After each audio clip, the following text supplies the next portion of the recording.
John King USA, CNN, weeknights 7 Eastern. The National Portrait Gallery, which is part of the government-run Smithsonian Institution, is at the center of a fierce political debate tonight because of a new exhibit that has conservatives in an uproar.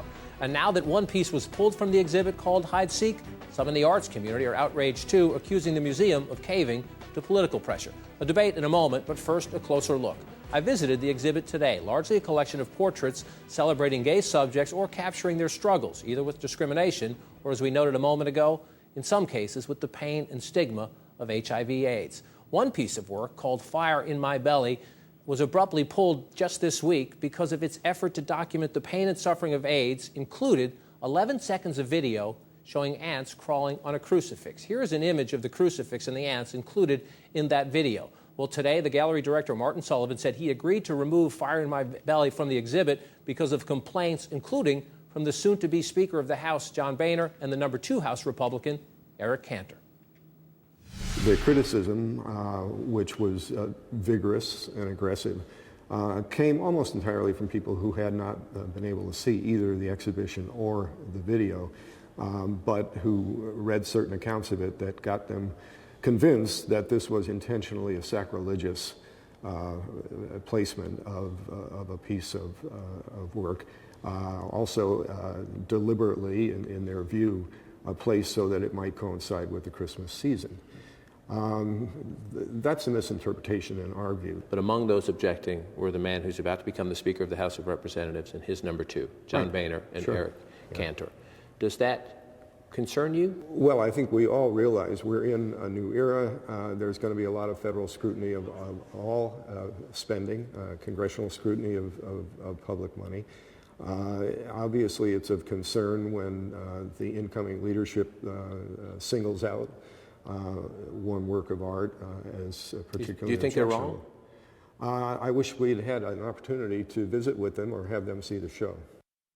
Also among those complaining was conservative activist Brent Bozell, the president of the Media Research Center. And among those mad at the museum now for bowing to political pressure is the Washington Post art critic Blake Gopnik. And as we debate, I want to warn some of you at home, you might find some of the images from the exhibit objectionable, and many of the images in any circumstances are not suitable for children. Gentlemen, thanks for coming in. Brent, you were among those complaining.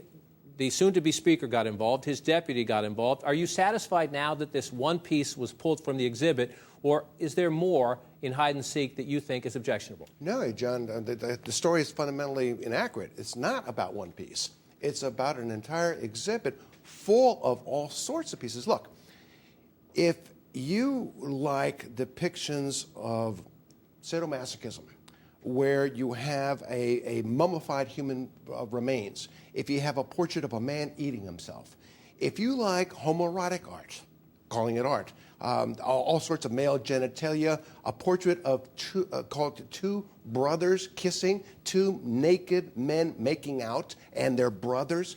If you are into religious bigotry and you like this kind of things with ants walking all over the Lord Jesus Christ, and this man to say it's not sacrilegious, of course it's sacrilegious. If you like that, fine. There's a place in some seedy art something somewhere for you to watch it. That's your business. But to put it in the Smithsonian, where the American taxpayer is funding that institution, and this is offensive to the vast majority of those taxpayers, this is where you look at this and you say, what has gotten into these people? So Blake, counter that, and I want to make the point, this particular exhibit, the art itself and the cost of putting the exhibit up is paid for significantly by private sources, but the lights, the heats, the staff salary, Brent is exactly right on that point. It is a lot of public funding, a lot of taxpayer funding goes into the institution. Should there be a different standard for a museum that gets federal taxpayer money? You know what, the question is, how do we decide who gets to decide what art is, what good art is? You didn't seem offended by the show. You saw it this afternoon. I didn't see you grimacing at any of the work, looking worried about it. Brent, you really found it personally that offensive? Because I haven't heard a lot of that from a lot of people, I have to admit. I reviewed this show weeks and weeks ago, and I usually get plenty of email from all sorts of people telling me that I'm an idiot when I am. This time I didn't get any of that. I didn't seem to find anyone to object to the art in the show. The museum director says the email volume is as high as he has seen in any exhibit in the portrait gallery. He compared it to a dispute in I believe it was the American History Museum when they had an exhibit about evolution. He said it's the highest in his gallery's case. But I guess my simple question is, just there are taxpayer dollars involved. Should there be a higher or different standard? You know what, there's always going to be an issue around anything that's paid for by taxpayers. The question is, do we want to have museums that show the best art they can have? Do we want to have art museums at all? No one objects to the National Gallery that's full of pictures that everyone agrees are fantastic, wonderful works of world art. The question is, with contemporary art, who's going to decide that? I want you to listen to the curator, a little bit more from the curator, Martin Sullivan, because to your point, Brent, I asked him, I said, look, now that the conservatives got one change here, they are going to come back for more, and maybe the speaker and Eric Cantor are happy with what you've done, or at least satisfied. They will stop there. Others will want more. Let's listen. The Smithsonian has, from the beginning, and I mean the leadership of the Smithsonian, has been fully committed to the show. So I cannot imagine that they would say, all right, we gave in once, let's give in again. I just don't see that happening. He says they won't give in. No, yeah. There's a way of solving this. I just gave you a half a dozen examples of what I said were purely offensive, things which I don't call art, by the way. That you find offensive. Let's make it very clear that you find offensive, but lots of people don't. I have an idea. Let's put him on national television right now. John, CNN has been there. CNN has looked at this. CNN has taped it.